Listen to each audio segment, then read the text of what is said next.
Types of wave, velocity of wave, factors affecting velocity of wave, plane progressive wave, beats. Standing और stationary wave में केवल दो part आ रहे हैं, तीसरा पार्ट ओपन ऑर्गन पाइप नहीं आ रहा, डॉपलर इफेक्ट नहीं आ रहा। ठीक है, आज हमें ये करना है, ये एक क्लास का ये टॉपिक है, एक क्लास का ये, एक या दो क्लास का ये। ठीक है, तो आपका ये चैप्टर है, अच्छा ये भी तो है, हाँ, एक क्लास का ये लगेगा, ये लगेगी तीन, और एक क्लास का ये, तो आपका चार क्लास का टॉपिक सिलेबस बचा है। ठीक है, तो today we will start with types of wave. ठीक है, टाइप्स ऑफ, नहीं मुझे रेगुलर क्लास है, एक्स्ट्रा क्लास की लूंगा, इसलिए हमारा सिलेबस सही चल रहा है। चार क्लास का सिलेबस बचा है, और हमें सिलेबस फरवरी के वीक में कंप्लीट करना था, फरवरी के फर्स्ट मंथ में, फर्स्ट वीक में। तो चार क्लास आपकी वैसे भी होती है ना। तो सिलेबस हमारा पीछे नहीं है, सिलेबस हमारे स्कूल के अकॉर्डिंग बिल्कुल बराबर चल रहा है। तो बच्चे देखिए, टाइमिंग में बता रहा हूँ, शफल करेगा डेली, क्योंकि मेरे को कभी कभी बीच में स्कूल जाना, 12th के प्रैक्टिकल कराने, 4 5 6 7 8 9 इनमें भी टाइम शफल करेगा। वेलोसिटी ऑफ वेव्स, देखिए वेव्स, बच्चे वेव्स जो है तीन तरीके की होती हैं। Waves are of three types. Waves are of three types. देखिए बच्चे, waves are of three types, कौन कौन सी होती है बच्चे?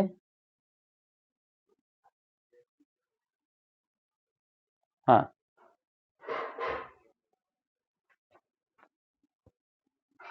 waves are of three types.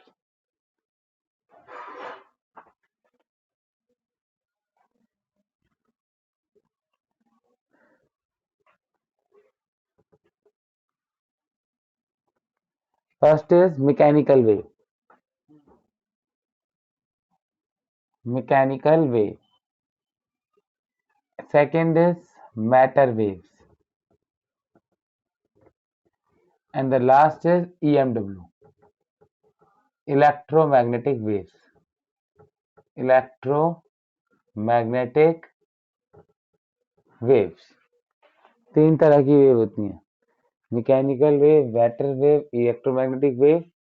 Mechanical wave वो होती हैं which require a material medium for their propagation, इन्हें कोई ना कोई मीडियम चाहिए,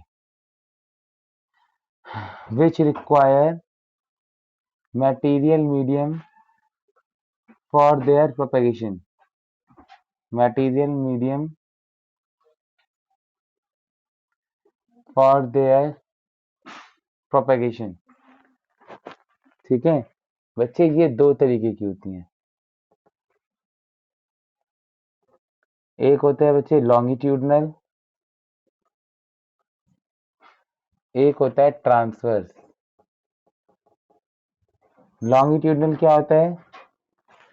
जिसमें vibrations are along the direction of propagation, propagation का मतलब मोशन, वाइब्रेशंस आर along the, मतलब इसमें क्या होता है, गैस ऐसे ऐसे पार्टिकल लेते हैं और आगे चलते रहते हैं, like this, vibrations are along the direction of motion. ये क्या करते हैं बच्चे, पहले पार्टिकल पास पास आते हैं इसमें, फिर फैल जाते हैं,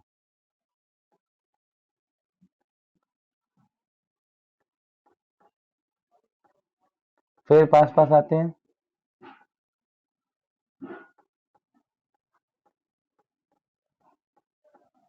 फिर फैल जाते हैं।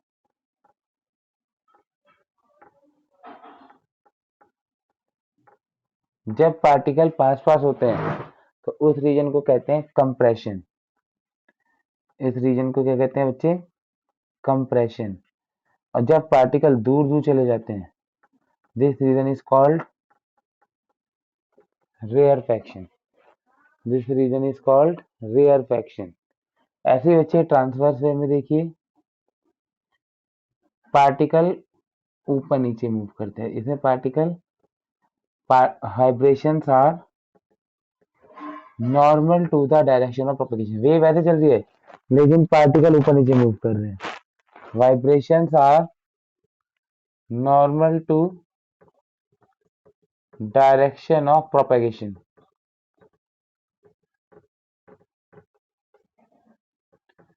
इसमें पहले पार्टिकल ऊपर ऊपर की तरफ जाते हैं, फिर पार्टिकल नीचे की तरफ लाइक दिस, फिर ऊपर की तरफ इस तरीके से। तो ऊपर वाले रीजन को क्या कहते हैं? क्रेस्ट। इसको क्या कहते हैं? क्रेस्ट। और जो नीचे वाला रीजन है इसको क्या कहते हैं? ट्रफ। उसको हम क्या कहते हैं बच्चे? ट्रफ। ऊपर वाले को कहते हैं क्रेस्ट, ट्रफ। तो इसमें क्रेस्ट ट्रफ ऐसे बनते रहते हैं, ठीक है। जहाँ पार्टिकल क्रॉस कर कंप्रेशन, जब पार्टिकल दूर दूर है रेयरफेक्शन। इसमें क्रेस्ट और ट्रफ बनते हैं। एक टर्म होती है बच्चे वेवलेंथ। वेवलेंथ का सिंबल होता है लैम्डा। ये क्या होता है? स्मॉलेस्ट डिस्टेंस आफ्टर विच कोई भी वेव रिपीट करती है। Smallest distance after which wave repeat itself। wave repeat itself, ये सबसे छोटा डिस्टेंस होता है जिसके बाद वेव अपने आप को रिपीट करती है। Smallest distance after which the wave repeat itself. तो बच्चे देखिए यहाँ पर ये डिस्टेंस को मैं वेवलेंथ बोल सकता हूँ क्योंकि ये कंप्रेशन, रेयरफेक्शन, फिर कंप्रेशन आ गया, वेव ने अपने आप को रिपीट कर दिया। यहाँ पर ये डिस्टेंस को मैं वेवलेंथ कह सकता हूँ। इसके बाद वेव फिर रिपीट कर रही है, या ये इस डिस्टेंस, इतने डिस्टेंस के बाद वेव फिर रिपीट कर रही है, तो इसको मैं क्या कह सकता हूँ? वेवलेंथ। ठीक है। इसका एग्जांपल है बच्चे साउंड वेव। इसका एग्जांपल है बच्चे sound wave. Sound wave is longitudinal wave. Particle compression rarefaction बना के मूव करते हैं। एंड ट्रांसवर्स वेव का बच्चे एग्जांपल क्या है? आपने एक तरफ रस्सी बांधी और इसे ऐसे जोर जोर से हिलाया तो रस्सी इसी फॉर्म में आपको हिलती नजर आती है। रस्सी आपको ऐसी नजर आती है ना, तो इसका है ट्रांसवर्स वेव इन स्ट्रिंग। इसका एग्जांपल क्या है? Transverse wave in string.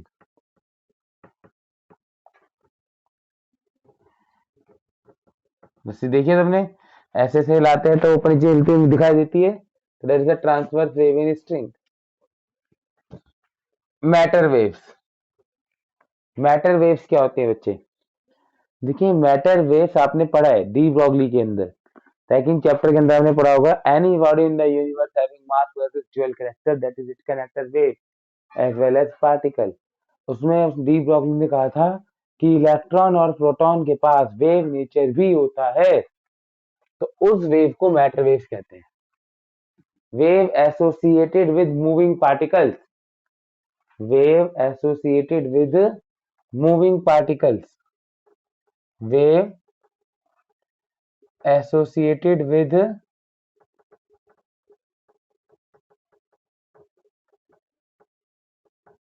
Moving particles.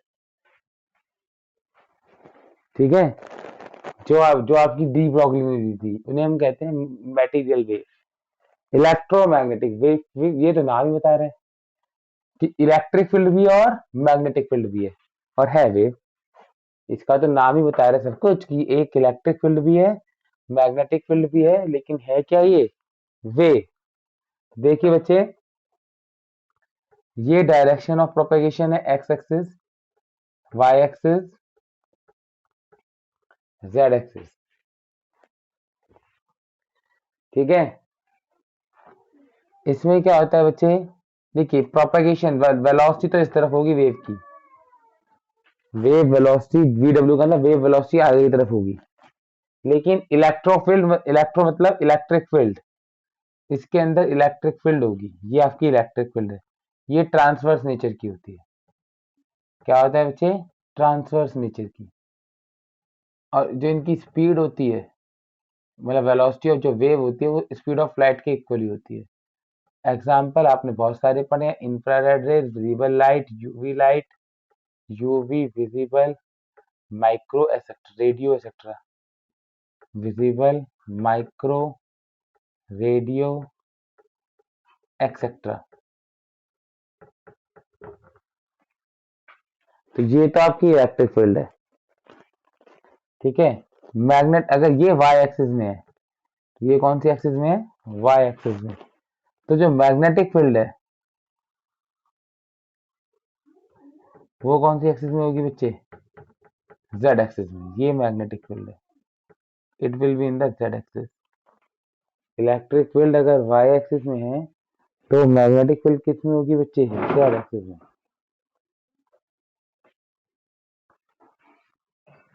Electric field अगर वाई एक्सिस में है तो मैग्नेटिक फील्ड किस में होगी बच्चे, जेड एक्सिस में। ये होती है इलेक्ट्रोमैग्नेटिक वेव।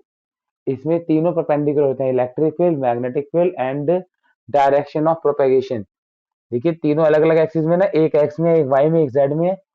तो इलेक्ट्रोमैग्नेटिक वेव के अंदर तीनों चीजें आपस में परपेंडिकुलर होती है। तो this is all about the types of wave. Hari आप नोट इट।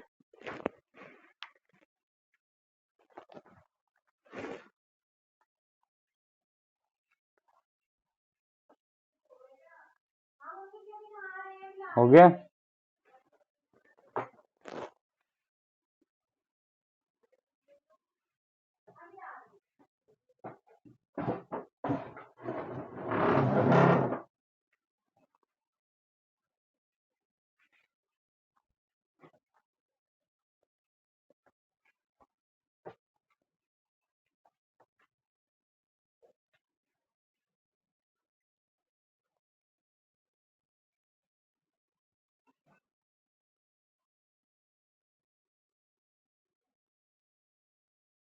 डन।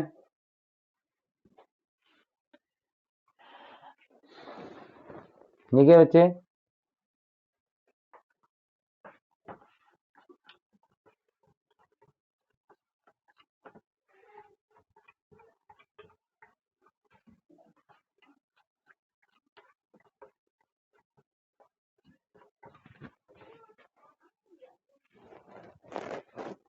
देखिए बच्चे, वेलोसिटी ऑफ वेव्स, कोई भी वेलोसिटी हो उसका फॉर्मूला होता है न्यू लैम्डा। जैसे आपने केमिस्ट्री में पढ़ा होगा, new is equal to C by lambda. तो सी का था speed of light, new lambda, ठीक है। तो वेलोसिटी ऑफ कोई भी वेव होती है वो न्यू लैम्डा तो होती है। हमें दो वेलोसिटी ऑफ वेव के और फॉर्मूले पढ़ने हैं। एक तो वेलोसिटी ऑफ साउंड वेव जो कि लॉन्गिट्यूडनल है ना। एक तो वेलोसिटी ऑफ साउंड वेव, ठीक है। इसका फॉर्मूला होता है बच्चे अलग, फ्लूइड्स में अलग होता है, सॉलिड में अलग होता है। फ्लूइड मतलब गैस के अंदर या लिक्विड के अंदर। उसका फॉर्मूला होता है अंडर रूट में beta by rho, under root में beta by rho, where beta stand for bulk modulus, where beta stand for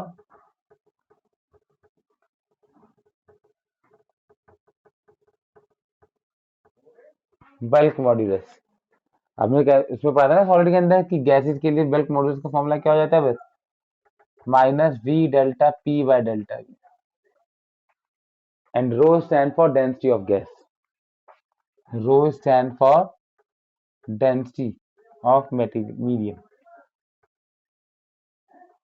अगर सॉलिड होता तो ये फॉर्मूला हो जाता है अंडर रूट में gamma by rho, gamma stand for Young's modulus, gamma stand for Young's modulus. एक हम पढ़ सकते हैं बच्चे, वही अभी बताया कि स्ट्रिंग के अंदर अगर रस्सी हिलाएंगे तो स्ट्रिंग के अंदर वेव्स पैदा होती हैं, उसकी वेलोसिटी क्या होती है। यहाँ से आप रस्सी को ऐसे पुश पुल कर रहे हैं तो ऐसे से रहेगी वो, उसकी वेलोसिटी क्या होगी, velocity of transverse wave in string.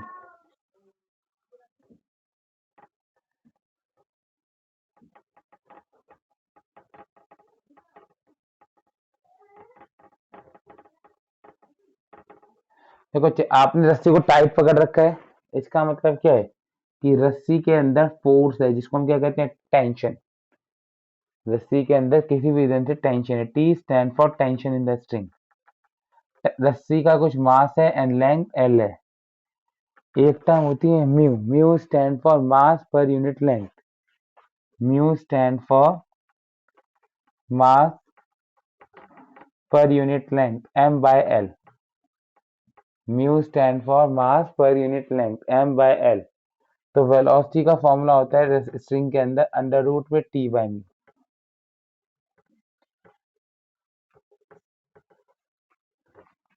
T is the tension, mu is the mass per unit length.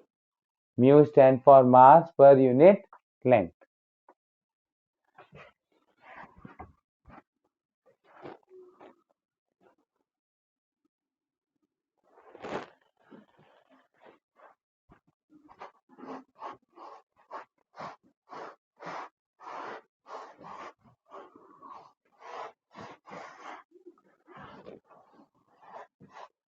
Experimentally बच्चे लोगों को ये पता था कि वेलोसिटी ऑफ साउंड एयर के अंदर या गैसेस के अंदर 330 के आसपास है, 332 के आसपास मीटर पर सेकंड के आसपास है।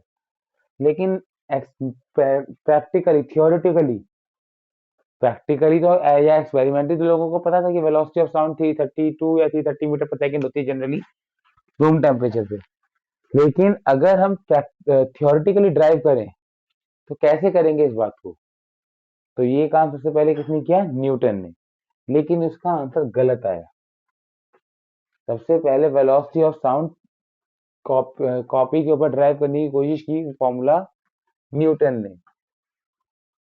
उसका आंसर जो है वो गलत आया। न्यूटन सर का आंसर आया था 280 मीटर पर सेकंड के अप्रोक्स। ठीक है, जो कि बहुत दूर था 330 से। When the Newton do the calculation to calculate the velocity of sound, then he get the answer as 280 meter per second, which is far from the exact answer.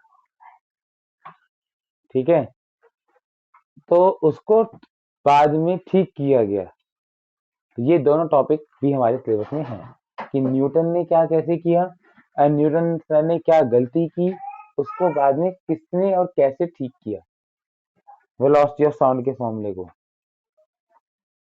ठीक है, लिखिए बच्चे।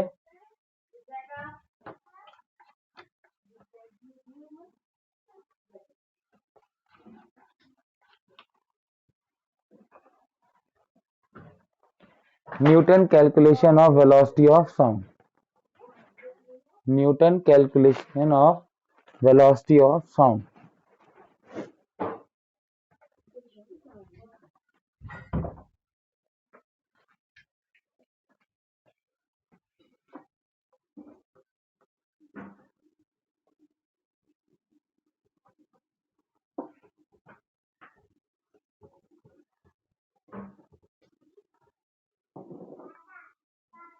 ठीक है, उन्होंने देखा कि प्रोपगेशन ऑफ साउंड, साउंड कैसी वेव है बच्चे?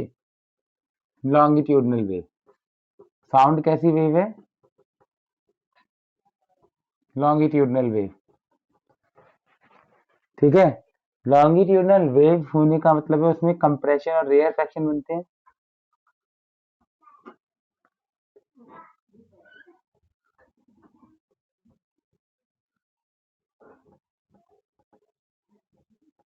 ये कंप्रेशन है। पार्टिकल, उन्होंने कहा पार्टिकल पास पास कब आएंगे? जब वो हीट लूज करेंगे। यहाँ पर वो हीट लॉस कर देते हैं। ठीक है, लेकिन जब वो रेयर फ्रैक्शन में जाते हैं तो पार्टिकल दूर दूर चले गए तो ये हीट गेन कर लेते हैं। तो ये हीट क्या करते हैं बच्चे? कंप्रेस होने में वो हीट लॉस करते हैं और रेयर फ्रैक्शन में वो हीट गेन करते हैं।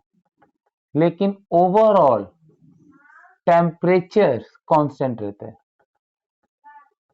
ओवरऑल उन्होंने क्या कहा कि during the propagation of sound temperature remain constant.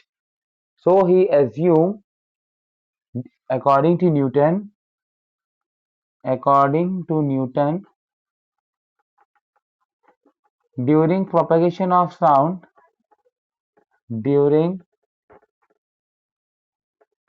propagation of sound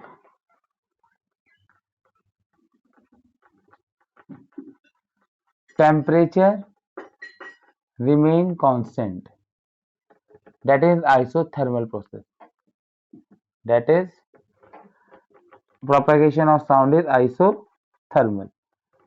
ठीक है, कोई बात नहीं। अब इन्होंने क्या कहा, आइसोथर्मल में पीवी कांस्टेंट होता है।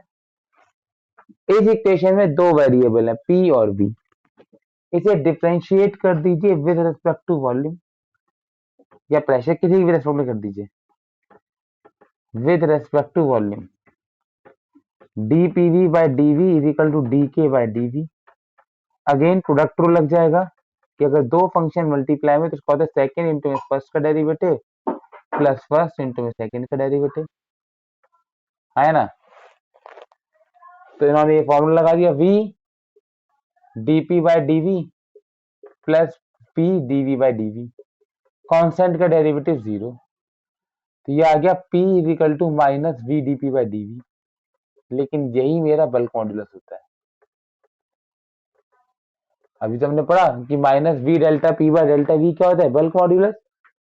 तो उन्होंने बल्क मॉड्यूलस को कहा कि बल्क मॉड्यूलस प्रेशर के इक्वल है, और प्रेशर एटमॉस्फेयर का टॉरिसली ने फ्लूइड में कैलकुलेट कर रखा था मरकरी वाले एक्सपेरिमेंट में, कि मरकरी को अगर जब वो फ्लूइड उल्टा करके रखते थे तो मरकरी की जो हाइट आती थी वो कितनी आती थी, 76 सेंटीमीटर तक। टॉरिसली ने कैलकुलेट कर रखा था ये 76 सेंटीमीटर तक, है ना।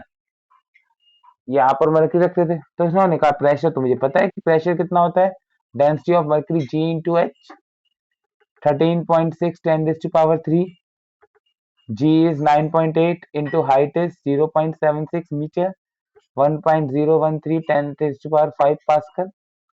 वेलोसिटी ऑफ वेव का फॉर्मूला था under root beta by rho, beta की जगह इन्होंने लिख दिया पी बाय रो। प्रेशर कितना होता है 1.013 10⁵ अपॉन में डेंसिटी एयर की 1.2। इसको सॉल्व करके नियरली 280 मीटर पर सेकेंड आया। इसको सॉल्व करके जो आंसर आया वो नियरली 280 मीटर पर सेकेंड आ गया।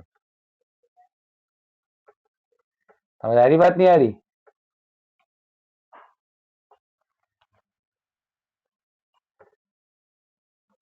इसको सॉल्व करके जो आंसर है वो 280 मीटर पर सेकेंड आ गया।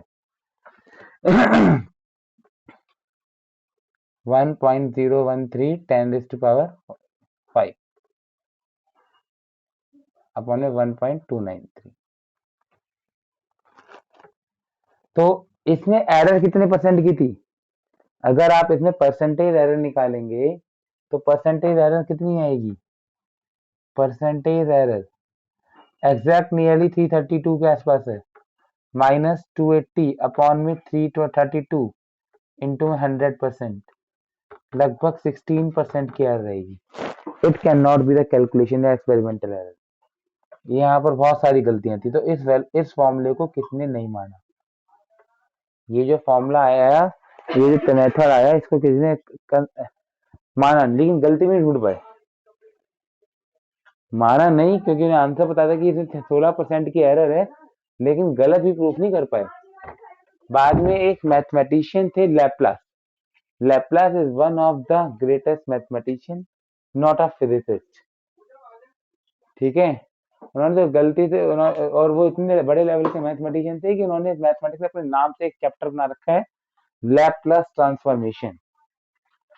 एंड मतलब वो बहुत बड़े और बहुत ही कॉम्प्लिकेटेड मैथमेटिक्स करते थे, छोटी मोटी मैथमेटिक्स में उनका इंटरेस्ट नहीं था, इसलिए आपने उनका नाम भी नहीं सुना कभी, लैपलास का। ठीक है, तो उन्होंने इसको करेक्ट किया, उन्होंने इस कंसेप्ट को कहा कि न्यूटन का कैलकुलेशन सब कुछ मेथड बिल्कुल ठीक है, लेकिन न्यूटन का अजम्पशन ही गलत है। तो उसको उन्होंने करेक्ट किया और नाम दिया लैपलास करेक्शन, लैपलास करेक्शन। पहले ये नोट करिए न्यूटन वाला, फिर मैं सही कर लैपलास कराता हूँ फटाफट।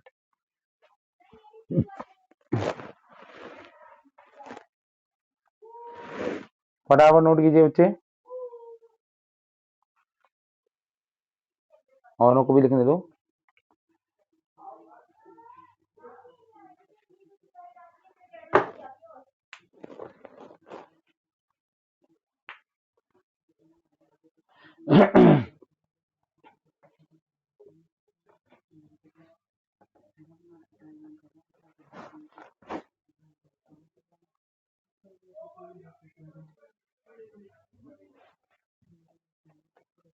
देखिए बच्चे, सबका नोट हो गया? कोई ऐसा बच्चा है जो नोट कर रहा है?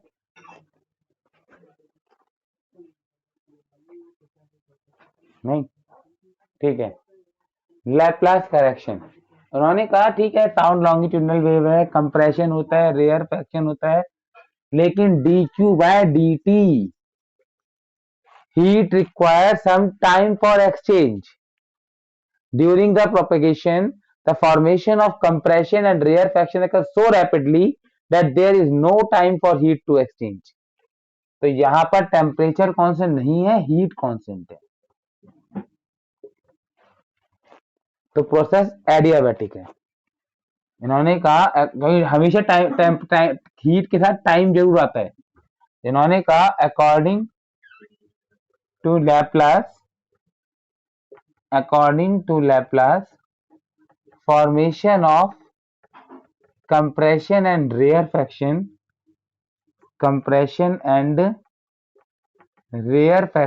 occurs so rapidly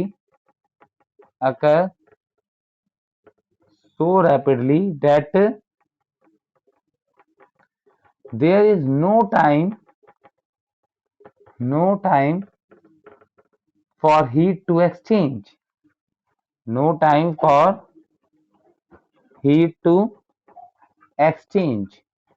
So adiabatic process. Propagation of sound is adiabatic process.